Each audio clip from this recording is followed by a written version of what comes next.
Let's talk now to Sam Miley, who's managing economist and forecasting lead at the Centre for Economics and Business Research.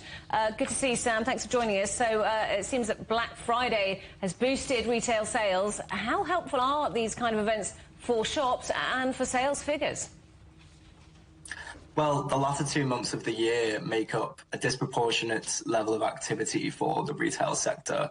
So events like Black Friday and the run-up to the Christmas period really are all important for the sector. Will it last, though? Are we going to keep shopping?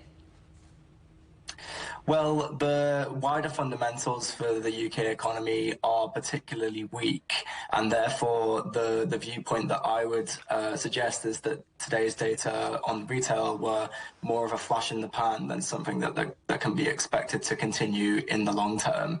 Therefore, as we move beyond the festive period, the woes for the retail sector may well return. Quite a lot going on in the UK economy. I want to ask you about inflation, first of all. We saw a significant drop in that last month. Do you think that will encourage people to spend where they might not have before? So although it is correct that inflation has slowed in recent months, I would make the point that inflation remains considerably above the Bank of England's 2% target, and indeed considerably above levels that consumers have become accustomed to in the UK. Therefore, even though inflation is slowing, we anticipate consumers to face continued pressure for some time, and this would have a dampening effect on the economy as a whole. And we've also had these figures out, haven't we, showing the UK economy is close to a technical recession after shrinking in the last quarter. How do you think that might change people's thinking, both consumers and policymakers?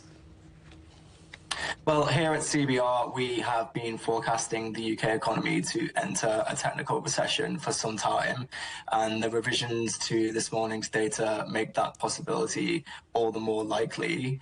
In terms of the dampening effect on policymakers, this could potentially have implications for monetary policy decisions into 2024, and indeed from a fiscal policy stance, whereby policymakers may look to encourage growth.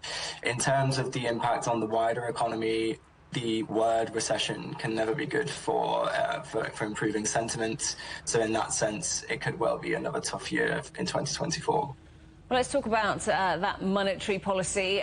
Plenty of discussion of when rate cuts will come in. What do you think, sooner or later?